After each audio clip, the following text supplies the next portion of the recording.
wanting to experience more, and knowing that we're not meant to do this alone.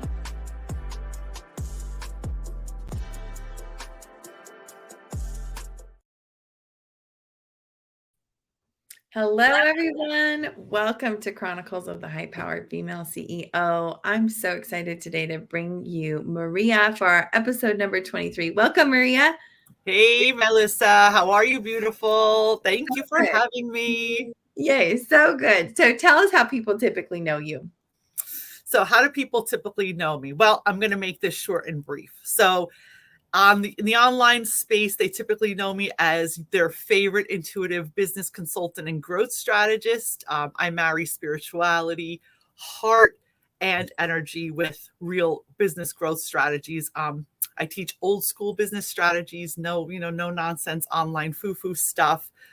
Let's see what else. I'm a 2-time best-selling author, and my books are not about business. They're about personal development and healing and growth and the stuff that we all friggin' need in the real world.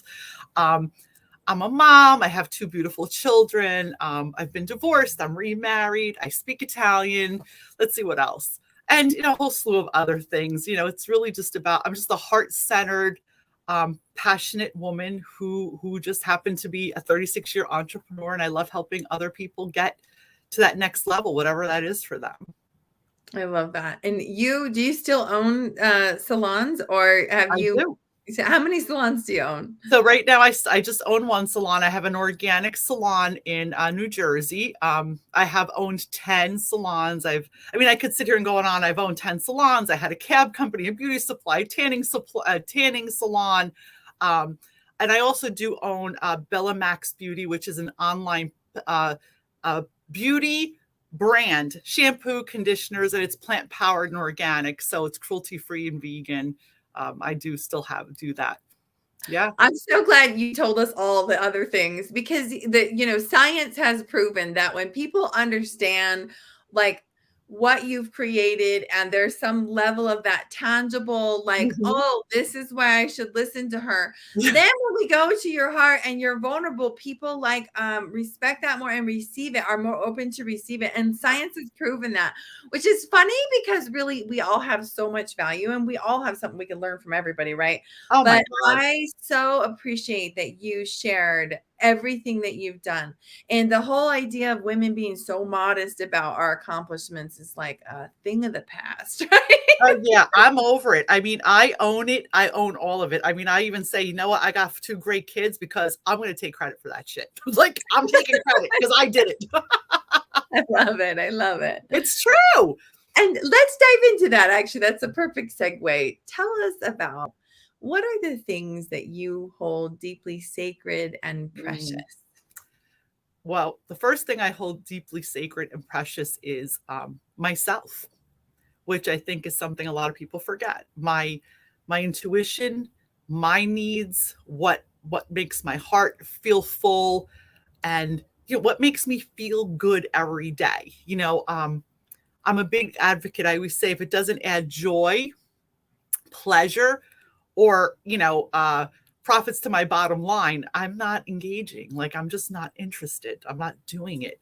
So I would say I hold myself dear. I really do honor myself, and of course my children and my husband, but it really is me first, which is a lot of people like, oh, again, that's very not looked upon as being like how we're taught to be as women. But I really don't give a shit, because if I don't honor me, everything else will not fall into place. Mm-hmm. It's so true. It is so true. What else? What else do you hold precious and sacred? So what I also hold precious and sacred is, my integrity, connecting with people, helping people, being honest, love, really just being a real human, like that real human connection, like enjoying being with people. I have a home in Italy, so I love going to Italy, connecting with the earth, being in that crystal clear water in the Mediterranean, like the simplicity of life. That's what I hold sacred. My soul, my health, my wealth, but it's not wealth, the money part. It's the wealth of having everything that makes me feel good. Just like I was talking to a client the other day and I said to her, well, why are you doing that if it doesn't feel good? And she goes, well, I never thought of that. Why would what I feel matter? I have to do that. No, you don't. So powerful. Yeah. And I think also what I hold really dear is sharing it, because I mean, in my 2 books, I share about my journey. I share about dark places, hitting rock bottom, the stuff that no one wants to talk about. You know, I look really great on social media and everyone's like, oh, she's got her shit together. Oh, she looks great. And oh, she's got a business. Oh, and she's rich. No, there's a backstory to it. We're all human. And there is a story behind it. And there was a healing journey behind it. That even maybe those dark places are sacred, huh?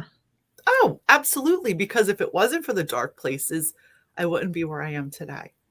And being nice to ourselves, like when you're in the process, like being okay with not being okay at the moment, being okay with like, okay, things didn't go as planned, being okay with, I have to start over. I talk a lot about in my books and just in my life and in my business about reinventing yourself, starting over, taking a new path, not being afraid to step into your power, whatever that is. You know, you may have been a lawyer for 50 years. Now you want to be a life coach. All right, great. Who gives a shit? That's your life. That's your mission. Do it. And you can do it. Love that. And so now I'm curious, what would you have said maybe when you were 20 or even maybe when you were 5 about the things that you held precious or sacred? So what would I have said? I would have said that I was enough. The 5-year-old and even the 20-year-olds, because I'll give you the scenario. The 5-year-old for sure, you're enough. Period. Okay, I think I can't say anything else, but you are enough.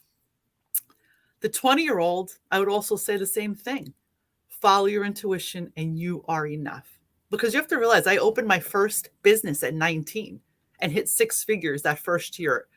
It was 1989. I don't know. You might not have been born yet. You look pretty young to me. So I was 2. I was 2. So like that's a long time ago, you know that. And back in the day, that was a lot of freaking money. Yeah. So yeah, to my younger self, just you are enough.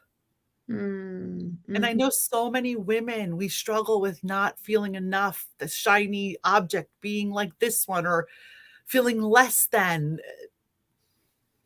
You are enough, period. So beautiful. I'm curious. So I believe that when a woman steps courageously into her vision, like you did at 19, and then it continues as we continue to expand that vision, really everything that she holds precious and sacred kind of fall under attack. And so I'm curious if you've seen that in your life, that as you pursue your big visions, some of the things that you hold precious and sacred kind of like fall on shaky ground. Yeah, what I've found in my journey as a woman, as an entrepreneur, as being super successful at a young age, as to hitting rock bottom, the whole journey, I learned one thing. Not everyone's going to be clapping for you. And during this journey, there's going to be some mean people, and there's going to be jealous people, and there's going to be what I call them very wounded people. So you have to step back and realize anyone that's attacking you or not comprehending what you're doing or not supporting what you're doing, or they're like, well, that's ridiculous or that's risky. That's just their own fear talking. So what I personally believe to be true is, and even this comes to intimacy, because I really love to talk about being intimate, being very like aligned and open with my husband, and love and passion, and being a woman and not being afraid to be that woman. Like I can be super powerful, but I don't have to be a dude. Like I don't need a you know what to be powerful. I'm super feminine and sexy, and I love intimacy, and I love to surrender. And so it's that, I'm getting off topic here, but it's super important. But as you grow and evolve, you just can't share your good stuff with everyone. You just can't share your good stuff with everyone because they're just not able to support you. So that is a huge lesson I've learned. And you need to surround yourself with like-minded people more than ever in your growth process. Healthy people who, like, if you tell me something, Melissa, I don't even know you that long, but I'd be like, oh my God, that's so good. I'm so happy for you, because I really am. But that's because I'm evolved and I'm at your level. Not that there's levels of better or not better. It's levels of being healthy and happy and aligned. So it's so powerful when you can celebrate that, right? So don't share all your good stuff with everyone because they can't clap for you. They just can't. They're not there. And they may love you, but they're just not there. They're not able to support you. I so resonate with that. And so many of those who I've interviewed have talked about some version of that, about, having to find a new tribe and having to release those that are not going to be in support. It's so important. And I think it's not shared enough. So I'm glad that comes up here. Yes. I'm curious now, part of the intention of this interview series is that other successful 7+ figure businesswomen will watch these interviews and feel like, I'm not alone, because the top really, this cliche that the top feels lonely can be very true. And so, what about being at the top? Let's say you're now at the top, right? What about being at the top did you expect to feel different versus what it does feel like? Well, I'm going to speak to you in two different phases of my life. I'm going to speak to you from the younger version of myself, where I thought when I reached the pinnacle at that time, which was the top in my mind, like we'll say financial top, success top, I thought everybody around me would be happy. I was the people pleaser. I was the oldest of 4. I thought everyone who was unhappy was going to be freaking happy. And guess what? They weren't. I don't want to say the new version, but it's the evolved version, the today's version. What would I have thought to be different at the top? Really nothing, because my expectations changed. So the view is you have to be clear as to what you want in your soul. Like, what is the pinnacle for you? Is a dollar amount going to change how you feel? Is it the title that's going to change how you feel? Do you need the titles to change how you feel? Because I believe with or without all that stuff, you should feel the same. Because what you're doing for yourself. You don't need to get approval. So that's another topic. As children, I know I speak for myself, I always needed someone's friggin' approval. We have mama trauma, ancestral trauma. We all have, I say this all the time, we all got shit. We all got something. But it's releasing it, because our parents, caregivers, everyone we were exposed to, if they did damage to us, I don't think they did it purposely. I just think they were all doing the best they could with what they knew how. And I learned this from reading a book from Louise Hay many moons ago, early in my healing journey. And it's super important to remember that. And it's not the money, the title, or reaching that goal that's going to make you happy.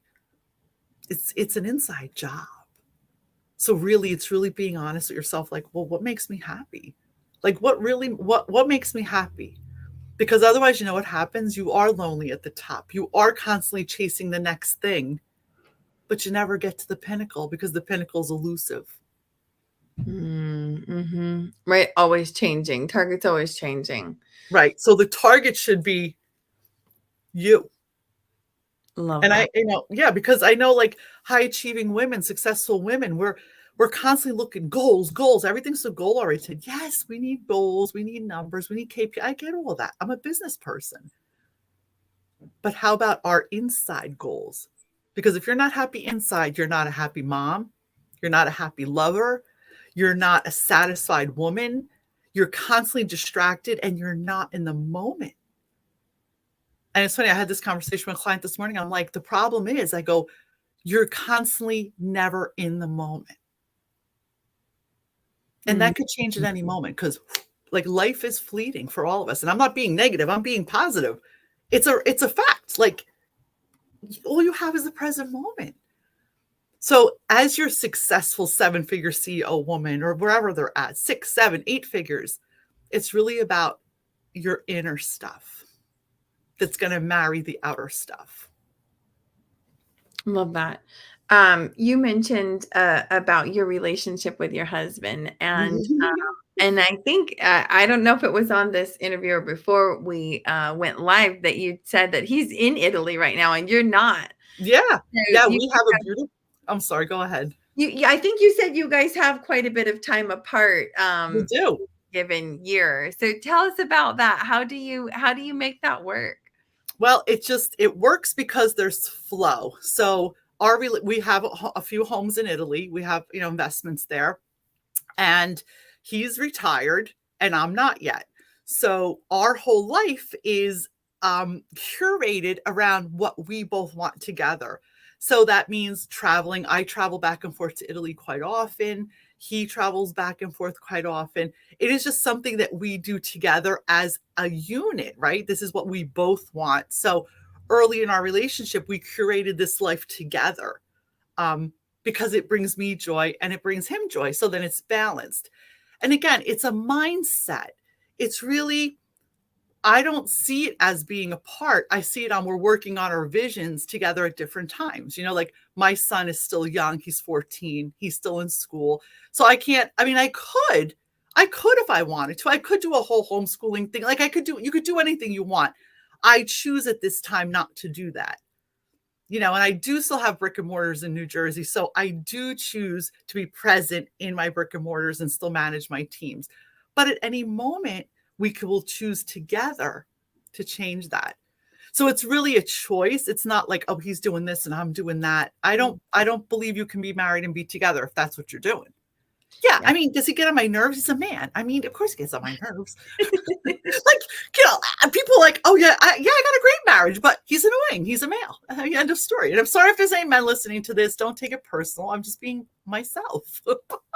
So true. And I love that. Yeah, there's nothing worse than someone being like, oh yeah, no, we never have any disagreements. Or like, it's like, yeah, exactly. But it is, I'm going to say it's really a soul connection.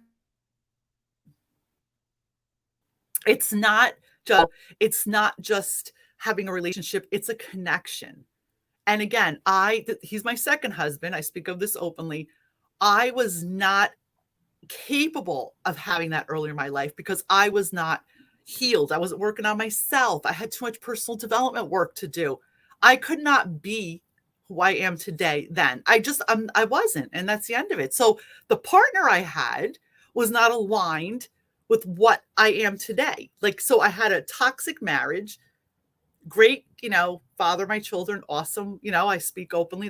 It's just part of the journey. And I'm grateful that I had that toxic part of my life because it helped me grow and heal. If I never went through that, I wouldn't be where I am today. See, once again, what's the word I want to look for?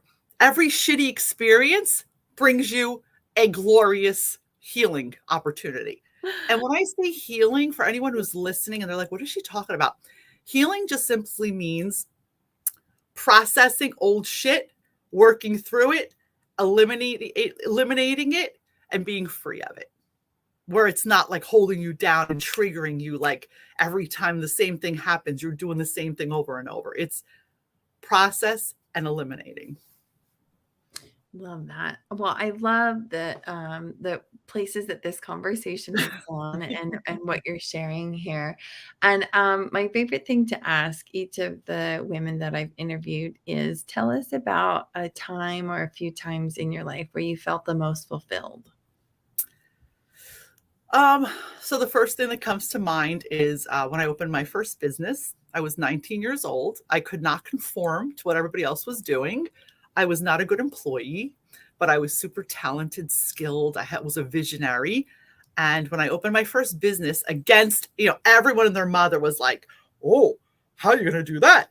Oh, you're going to fail. Oh, you're only 19. You don't know what you're doing. Where are you getting the money from? I just figured it out.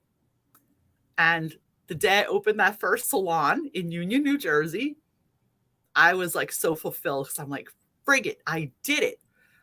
I think the second thing that I could say I was really fulfilled was the first time, of course, when I had my daughter Isabella, became a mom. I thought that was really cool. And then when my son Massimo was born, that was amazing too. And I realized that I had an opportunity to share all these tools with them now, like that I had learned in my healing journey that no one had shared with me. So I was giving my kids like a head start in the whole personal development. I'm thinking, okay, if my kids need only a quarter of the therapy I need, I really did a great thing here. And my other biggest fulfillment was marrying my husband, the love of my life, marrying my Giuseppe. We are only married 6 years. We got married older. And I just believe you could do anything you want. You really can find love. You can find connections. You can create whatever the hell you want. You really just have to believe you deserve it. And that's where fulfillment comes, in believing you deserve to receive what the universe is going to deliver to you. Because so many times people are like, I want this, I want that, I want that. But they're like blocking it out because they don't feel deserving of the good. So true. Oh, I love that. Okay. Did you say your husband's name is Giuseppe? Yeah. Yes. And just before we got on this interview, you guys, she's like, oh, just a minute, he's calling. And then she goes into this whole conversation in Italian. So had you already knew Italian before you met him, and he knew Italian? And how did you go? Okay. So I'll tell you real quick. This is so I don't talk about this much, but I think I'm going to really start sharing this in even my content and my branding and everything, because so many people ask me about it. So really quick, I was born to first generation Italian immigrants in America. My parents were one of 7 children each. So all my relatives were in Italy. Every summer and every Christmas and Easter we'd spend in Italy. Okay. As a kid, I totally did not appreciate this. I was like, can't we go to Colorado? We're going to Italy again. But as I got older, I realized what a gift and what sacrifices my parents made to be able to do that for us. Okay. So I met Giuseppe in 1983. I was 15 years old. He was my first summer love. And back in the day, there was no technology. There was no iPhones. There was no there was nothing. You had to write a freaking letter, mail it, and wait like 3 weeks. So we did this for 2 years. We had this, long distance relationship. Then he wound up going to the military police. So we lost each other somehow. Somehow we lost each other because it was just hard to keep. So we did that for 2 years. He married someone else. I married someone else. Now, mind you, I always continue to go back to my hometown in Italy. We have homes there. His grandfather, my grandfather were friends. Anyway, but we had the same friends, same connections. We would see each other from a distance, and we would just it was like crazy. There was like this connection, but we stayed away from each other because we were both married. Okay. End of story. He gets divorced. I get divorced. We get together. We get married. We're soulmates. I have pictures of us as kids at in the 80s. So that is seriously the sweetest love story ever. It is. I mean, and we had to jump through hoops to be together. So like I said, I really don't talk about this much, but it's something I want to talk about more because, again, so many women, and I got married at 46, 47. I mean, I was up, I didn't give a damn, but so many women they're successful think they can't find love, or they can't have that soulmate, or they can't have that guy that makes them feel like $1 million. See, my fulfillment's not money. Money's just a commodity. Business is just a commodity to get things that you need. But if I lost everything, I have everything because I have love. And at the end of the day, I sound like a cornball, but you really have nothing in this life if you don't love yourself, and you don't know how to attract love for yourself. So anyone who's listening who has lost hope, you just have to believe you deserve it, and it'll come to you. Because I do believe in true love. I mean, my husband's a singer. He plays me the guitar. He cooks. He cleans. He irons. He helped me raise my kids. They exist. Yes, he's still a man, and he could be annoying, but I adore him, and he adores me. I love that so much. And you're so right about you know, when someone says to me, I'm happy alone, I'm very content alone, I've yet to meet someone who says that where I can actually feel their heart when they say that. Yeah. Because I think often we say that because we've Yeah. been so hurt. We tuck that desire deep Right. away, you know? Right. Oh, I just love that so much. Maria, thank you for sharing with us today. Thank you. This is the first time I've ever publicly shared like this part of my life. And you know what? I think it was the universe and intuition, because I did think the other day, I'm like, I really want to talk more about this. Seriously, that is the sweetest ever. Like, I love it. In fact, I would read a book about it. Like, I'm thinking Eat, Pray, Love, like Maria's version. Yeah. Yeah. Yep. Exactly. I mean, it really is and it's available to everyone. So, and if you're watching this or listening and you're just at a place where you're feeling like, oh, that's bullshit, look in the mirror for a second and be honest with yourself. Are you truly loving yourself 150%? And are you allowing love to come into your life? That's it. It's so huge. That's my business strategy of the day. I love that. I love that. It's so in alignment with, you know, what I really am a stand for on the planet too. So thank you. Thank you for sharing all of that. And I think it is pertinent in the conversation in the business world where we have not made space for those kinds of conversations. It's so pertinent because we're not compartmentalized. Like what we do in one area affects what we do everywhere. Maria, is there any last pieces you'd like to share with us or anything you wish I would have asked you that I didn't ask you? No, I just really want to share, like, for everyone to remember, like, we're all human. We all have got stuff, but you hold the power inside you to create, co-create, change, reinvent, shift anything you want at any time in your life, no matter what. Like, you hold the power, and just be nice to yourself, damn it. Be nice to yourself in this journey. Thank you, Maria. Thanks, everyone. You're welcome, Angel. Go give Maria a follow. The link to her website is in the description. And we'll see you again next time on our show of Chronicles of the High Power Female CEO. Bye. Bye, honey. Thank you.